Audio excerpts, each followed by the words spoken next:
Awesome. So let me share my screen here. Okay, can everyone see this? Thumbs up. Okay, awesome. So super excited to talk about how to build hype for your ideas internally and be able to appeal to your coworkers, executives, your manager, and anyone that you work with. So Mercy gave a quick intro. My name is Wes Kao. I spent the last 15 years as a founder, marketer, operator. Most recently, I started a company called Maven. And nowadays, I write a newsletter on Substack all about how to be a higher performer and better communicator in a fast-moving company. So I want to set some expectations. We're going to have about 30 minutes and then 10 to 15 minutes for questions. So this is going to be an overview talk on how to pitch your ideas in attractive ways within your org.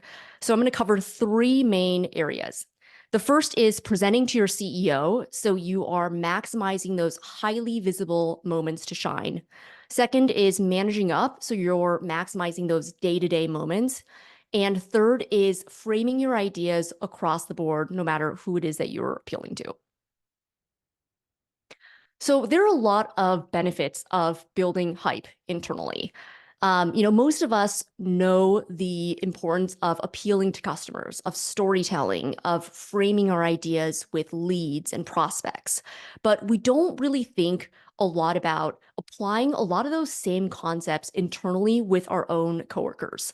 And doing that can literally be the difference between your work feeling like a slog, like an uphill battle where you're facing skepticism and not getting the benefit of the doubt from your cross-functional team versus work that feels full of ease, productive, the good kind of challenges, getting the benefit of the doubt, driving interest for your ideas, getting buy-in. And so I think this is such an important topic, and that at the end of the day, every individual contributor and every leader, it's your job to get people to care about your ideas. Okay, so let's dive into presenting to execs. So how many of you have talked to a coworker and you understood what they were saying in the first 10 seconds, but they then explained for another 10 minutes and you were too shy to interrupt them, so you listened to the whole thing? Go ahead and put yes or raise your hand if that's been you. You can put yes in the chat. Okay. So this has definitely been me. And, for what it's worth, I've probably been on both sides of that, the person who explained for too long and the person who felt too sheepish to interrupt. So one of the most important things to think about when you are presenting to execs is be prepared to move fast. So what this doesn't mean is talking really quickly, saying ASAP, having this frenetic energy. That's not what that means.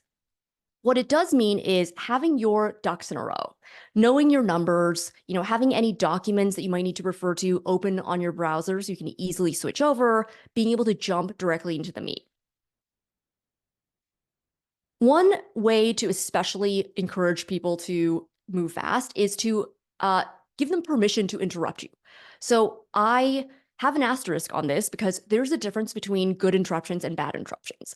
So bad interruptions are you can barely get a sentence out before people are cutting you off. They're not respecting you. They're being condescending. So you definitely want to avoid that. But there are such a thing as good interruptions. So good interruptions is when you have mutual trust with the person, you have a limited amount of time to cover a lot, and you want them to let you know if they already understand what you're saying, so you can spend the time on the juicy, important parts. Your goal is to get to a shared understanding or a shared decision, not necessarily to deliver your full monologue. So early in my career, I would get, kind of annoyed if I had 15, 16 slides ready, and by slide 3, the person already agreed with me, because it's like, oh, on slide 13, there's that awesome graphic that I wanted to show you. And nowadays I take the win and I keep it moving. So here's something you can say off the top of the meeting to frame things up. So I know we only have 30 minutes. We have a lot to cover. Feel free to raise your hand if I'm going too far down a direction you already know. The goal for today is X, and I'm going to start by talking a bit about Y and then Z. So what this does is it frames the conversation and reduces the chances of bad interruptions while giving people permission for the good kind of interruptions.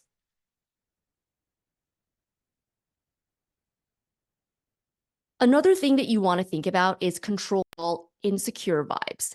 So insecure vibes, what are they? Basically, when we're feeling a little bit nervous, sometimes we give off certain signals or tells, uh, and other people pick up on these signals.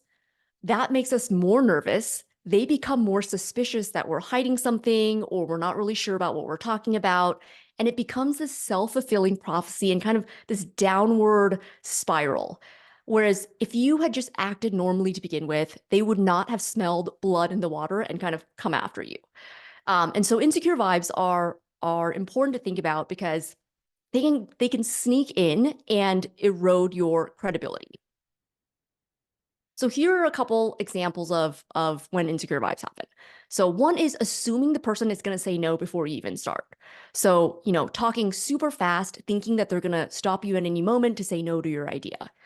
Um, Another example is spending hours crafting the perfect email or Slack message instead of just hopping on a phone call.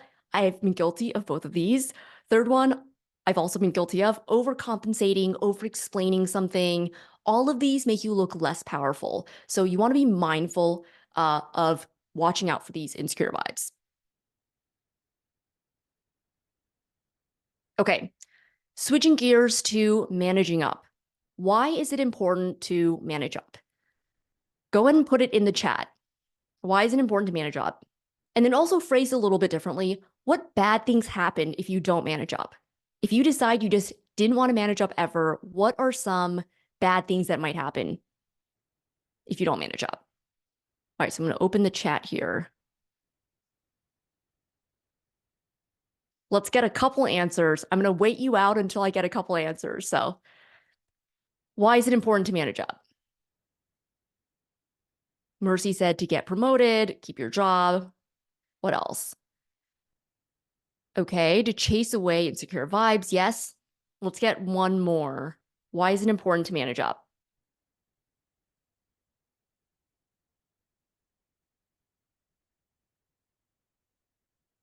Your manager might get nervous that you aren't doing the work to achieve your goals, getting good projects. Exactly. These are all really important reasons to manage up.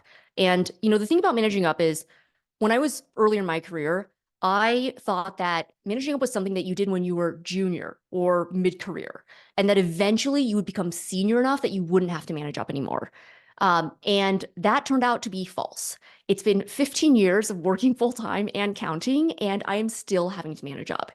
And I was talking to a friend the other day, and his manager reported to Obama when Obama was in office. So his skip level was Obama, which is kind of wild if you think about it. And he was saying that his manager was the best at managing up that he's ever seen. So even when you are reporting to the leader of the free world, you still have to manage up. It is something that the more senior you are, the better you tend to be. Okay, so I have a bunch of frameworks for managing up. The first one is address the question behind the question. So what is the question behind the question? Sometimes there's a question and then there's an underlying deeper question. And it might be subconscious. The person might not even know that they have this other question. But until you address that underlying question, they're not going to feel satisfied with your response. So the signs that there might be a QBQ, as I call it, is you're continuing to get a bunch of follow-up questions, even though you feel like you fully addressed what the person was asking. So it's up to you to figure out what might that underlying concern be and how can I address that so the person feels fulfilled by my answer. So let's say that you have not been managing up and your manager comes to you and says, hey, how's that project going? And you just answer the question at face value and you say, great, thanks for asking. That is probably not the answer that your manager is looking for. If you think about the question behind the question, if you haven't told your manager what you've been doing with this project for the past 2 to 3 weeks, they're probably getting a little bit antsy. They're probably getting a little nervous that this project might be on track. It might not be on track. It might be about to explode, and they might have to jump in and clean up your mess, right? So that's the underlying question behind the question is this really handled? Does this person really have it handled? So if you were to address the question behind the question, you might say something like this. Yep, everything is good. I reviewed our numbers this morning. We're tracking along to forecast as expected. And then insert a couple data points, share some evidence, some examples. I'm monitoring the progress a couple times a week. I'm going to flag if anything changes. If there's anything else that you're curious about, let me know and I can definitely share more. So you're not getting defensive. You are being super open. You're inviting any follow-up questions, and you're giving more proof that you really do have it covered. So this is really fully addressing that question behind the question. It's much more likely that your manager is going to feel great about this answer and trust you more. All right. A lot of times when we explain things to our manager, to our coworkers, we make things more complicated than they have to be. And it might be because, we're sharing in a stream of conscious and don't think about how much context the other person has. But I saw this meme earlier this week and I included it in this slide because I just thought it was hilarious and so perfect. So the one of the stairs, it's such a great analogy because if you think about it, stairs, it's more complicated than a sidewalk, than like flat ground, right? So there's some baseline level of complexity. But the pattern on the carpet just makes things super chaotic, right? And so that's kind of your explanation of a situation can either make something simpler and easier to understand or more chaotic. The middle meme is another one of my favorites. It is from Shrek, and it's Pinocchio basically saying, talking in a really, really complicated way. And it sounds silly when you look at that, but I've heard so many people explain things in a way where the punchline was completely buried. So they say this happened and then this other thing, and then I did this, but that didn't work. And then the super important thing is buried, and then this other thing, and then this other thing, right? And when you talk that way, it really makes it hard for people to know what are you really needing from them. So here's a way that I love structuring messages, especially in a remote culture or more writing forward culture where you might be communicating via written text. I love putting the main point at the top and then the context below. So in the military, they call this bluff, bottom line up front. And the great thing about this is that when you do this, your reader has agency. They can read just the top part, and if they get it, awesome, they can move on. But if they want more of your thought process, if they want more context, they want more of the explanation behind how you got to where you got to, they can read the context without needing to send you a bunch of follow-up questions to draw that information out of you. So drawing that information out of you slows things down. This gives people what they need right up front.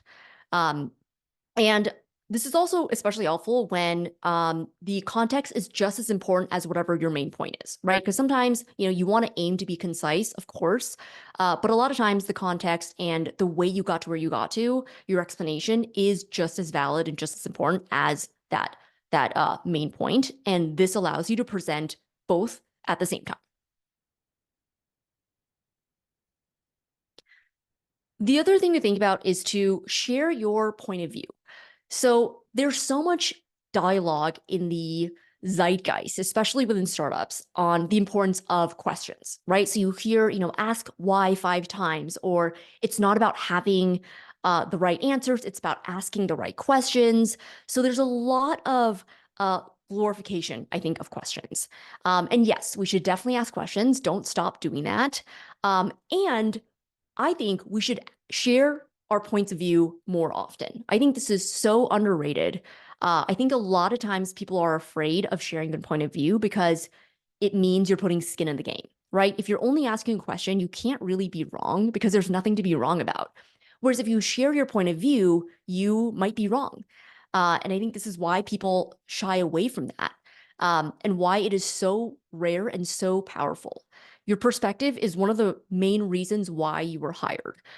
Your team, your manager, your execs want to know what you're noticing on the ground, what you think, what your recommendations are.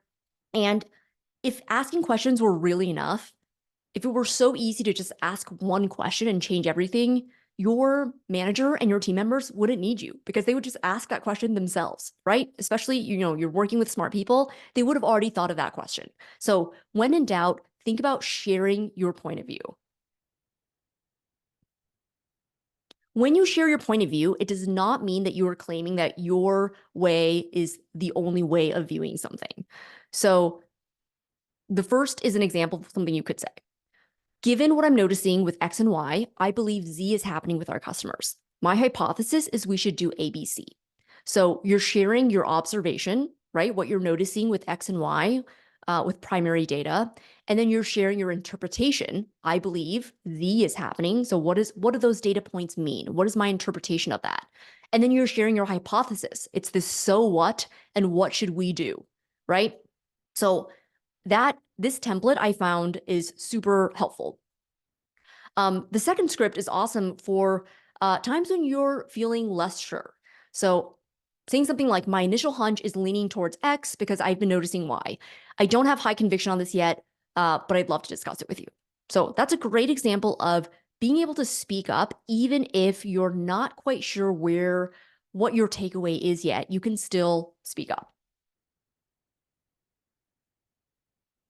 The second part of sharing your point of view is explaining your logic. This one is huge. If you leave with anything today, let it be that you should explain the logic behind your ideas. When you share your rationale, your logic, your assumptions, the first principles you use to come to where you got to, data, evidence, it gives people something to react to. You're able to talk about an idea with more specificity.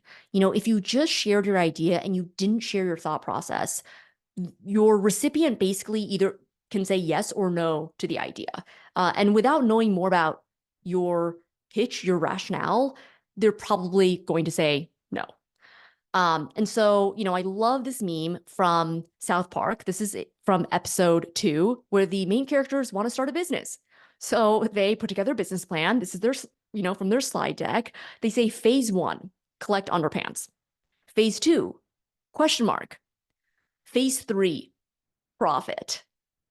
So this looks ridiculous, on the outside. Obviously, this is not going to work, but you'd be surprised at the number of times I've heard people come up to me and say, hey, Wes, we should do this random idea. This is going to drive so many leads for us. This is going to drive thousands of MQLs, SQLs. This is going to grow our revenue this quarter, et cetera, et cetera, et cetera, without sharing or shedding any light on the phase 2 part. The entire middle part of how does this actually work and why are leads or customers going to want to do the thing that you're saying they're going to want to do, all of that is just a black box. And that makes it really hard to discuss an idea proactively. So instead of saying something like, hey, I think we should do this random idea, you can say something like this. I think we should do X. Here's the rationale, data, examples of why this should work. The potential risks are Y, but we can address it by doing Z. If you agree, I can start by doing this small first step. So great way to structure ideas in a really organized way that shares where it is that you're coming from and the logic behind your recommendation. Okay, last section. Why is it important to frame your ideas? And what good things happen if you frame your ideas? Let's say you have a great idea and you decide to frame it well. Any thoughts on this? Why is it important to frame your ideas? Give a couple more seconds.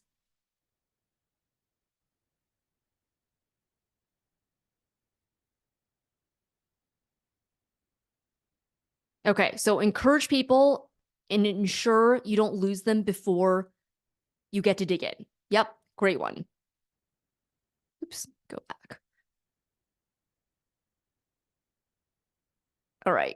So if you have a great idea, but you do a bad job framing it, your audience doesn't even get to really evaluate the idea based on its merit. They might be confused by what you meant. They might not know how it relates to the business. They might not know why this matters or why you're bringing this up at all or why you're so excited about it. So it's a really big shame because great ideas are basically then just locked in your own head. They don't get surfaced, they don't get acted upon. And I think that that is just a waste, right? So that's the top left quadrant. The bottom right quadrant, there is a risk that you have a bad idea, but you do such a good job framing it that somehow you trick everyone into thinking that it's an awesome idea. This is less likely to happen if you work with smart people. But where you really want to be, the sweet spot and holy grail is that top right quadrant. You want to have a rigorous idea and do a good job framing it so that you corral the internal resources and support that are going to be needed to execute on this idea over time and get it across the finish line. One of the best ways to do this is to frame 90% around the other person.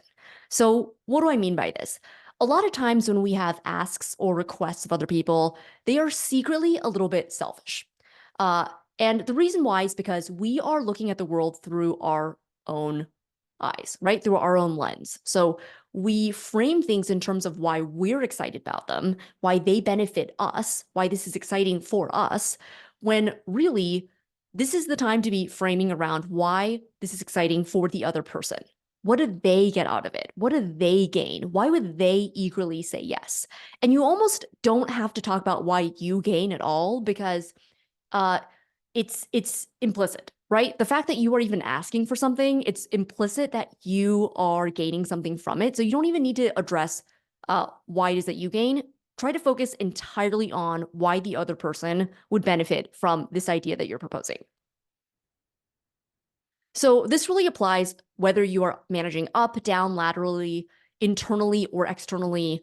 But I have this great example from a newsletter subscriber who was positioning his idea to his manager. So he said, I recently used this approach to get out of an unnecessary work trip. Instead of telling my supervisor that the trip would take me away from my family needlessly and how it would be a hardship for me, I emphasized that the trip would take me away from several important work projects and let my supervisor make the decision. He gladly excused me from taking the trip. So I love this example. It is so simple, but illustrates this idea so beautifully. If I had been his manager and he had come to me and started whining about how he didn't like to travel and how airports and airplanes smell kind of funny and it's taking him away from his family, he sounds kind of selfish, kind of entitled, and I'm not feeling sympathetic to that, right? Instead, he went to his manager and shared why going on this work trip would take him away from work projects that were important and talked about the trade-off of that. And it's the same underlying idea of wanting to get out of this work trip. But because of the two different framings, he could have been seen as entitled and not a team player, or as someone who cares a lot about the business. And it was all down to the framing. And really made him look great. So love this example. Okay, a couple other examples. You could say writing a 5-page proposal is a lot of work. I would really prefer not to do it. Again, your manager's probably not going to be super excited to hear this. Or you could say something like, how about I create a 1-page summary to get your high-level thoughts and make the best use of your time, and then we can go from there. So this is framed around making the best use of your manager's time, not wanting them to read a 5 or 10-page proposal, but rather giving them something that's really easy to digest and getting their initial feedback to make sure that you're aligned, right? It just feels completely different. Another example, you could say something like, I know this adds more work on your plate, but this would make my life a lot easier. Could you help me with this? Now, again, this is not terrible. Most of us have probably said something like this, but it is very me focused. It's reminding the person how much work that, they're adding, you're adding to their plate, which is, not something that they're going to be too excited about. Whereas you could say something like, if we do this, it'll prevent me from needing to ask you for help every time X or Y happens. I can handle it myself going forward, which would take work off your plate. I've definitely used this framing, and most of the time people receive it really, really well. You're putting front and center how you're making their life easier over time. And then I snuck in this example. This is not internal facing. This is actually external. But it's a great example of how framing 90% around the other person works with pretty much any stakeholder that you're talking to. So this is one of the best sales pitches that I've ever received. If you're like me, you probably get DM'd cold pitches all the time in your, on Twitter, LinkedIn, your email, and you probably ignore or delete most of them. But this one really stood out for me. This was from a couple years ago, and this salesperson barely mentioned their own company at all. It's like one sentence in there. And they frame entirely around how I, as a recipient, benefit. What are the benefits of me joining their platform? What do I get out of it? What's exciting? Why is this, great for creators? So they do a really good job of framing around their recipient, and it worked. So I joined their platform. I became a power user. I actually even became friends with the salesperson who wrote this, which is pretty awesome and kind of a rare thing. It's never happened with anyone else. So it just shows how framing can really help you cut through the noise. Okay, signposting. What is signposting? Signposting is using keywords, phrases, and an overall structure in your writing that signals what the rest of your memo is about. So this is great because it helps your reader really quickly get grounded on where it is that you're going and what it is that you're talking about. And it's especially useful for communicating more complex ideas or longer memos. So here are some examples of signposting words. For example, because this means, so that one's great for sharing your interpretation and your takeaway of what something means. Number 9, to be clear, is one of my favorites. This one is awesome for proactively addressing the most obvious counterpoint or misinterpretation of what it is that you're saying. So you can say, to be clear, I don't mean XYZ, right? So that one's great. As a next step is also awesome. So signposting, these are a bunch of great keywords. So this is what it looks like in context. For context, we left off last week with X situation. So I took a stab at solving these issues, and today I'm going to review the changes that I made. All right, let's get into it. So I literally said this script in a Loom recording covering product onboarding flow and the changes that I made to the product in recording a Loom video and sharing it with my team. So really framing the conversation up front. The part that's most important to point out is XYZ. So this is great whether you're explaining something internally or doing a demo for customers. Pointing out the most important part helps them helps make their ears perk up on what you're about to say. And then sequence, right? Saying first I'm going to do this, next I'm going to do this, then I'm going to do this. Again, makes you look really competent, organized, and makes you look like a clear thinker. Avoid incepting negative ideas. So this applies for your product and for yourself. Don't give people the vocabulary to use against you. Ideas are fuzzy until you put them into words and then they become instantly concrete. So a good example of this is President Nixon during the Watergate scandal. He said, "I am not a crook." And literally everyone upon hearing that was like, "Oh my God, you totally are a crook." It was this vague, uneasy feeling that I had that you were kind of sketchy. And now hearing you say, "I am not a crook," I have the words to describe exactly what you are, and you are a crook. So that might sound like an extreme example, but I find that we do this, in day-to-day language really often. So saying something like, "Thanks for being transparent about your concerns." That's not the worst, but I don't want to maximize and aggrandize the idea of a concern, right? If something's a concern, you need to dismantle it, you need to address it. It's a problem you need to solve. Whereas you could say something like, "Thanks for sharing what's top of mind." So I'm intentionally being a little bit more vague there while still acknowledging that the person shared something with me. Or I'm not trying to be difficult. I'm not trying to avoid doing this. When I hear that, I think, oh, you are kind of being difficult right now, or you are totally trying to avoid doing this. So here are some befores and afters. So if you are talking to a coworker, cross-functional team member about a deadline, what do you think about April 1st? Is that too aggressive of a deadline? Versus saying, do you think April 1st is a reasonable deadline, right? You want to incept the idea of something being reasonable, not being overly aggressive. Saying something like, I'm not your enemy versus I want to figure this out together. I didn't think you were my enemy until you said that, right? I'm not doing this just to advance my own agenda. Never, ever, ever say this. When you say that, even hearing it now, it just makes you think, wow, this person is trying to advance their own agenda, right? So just avoid saying that altogether and say why what you're doing benefits the business, benefits the team. This helps us get closer to our Q2 goal because X, right? That's why you're bringing it up. Okay, last few frameworks here. How will this save money or make money?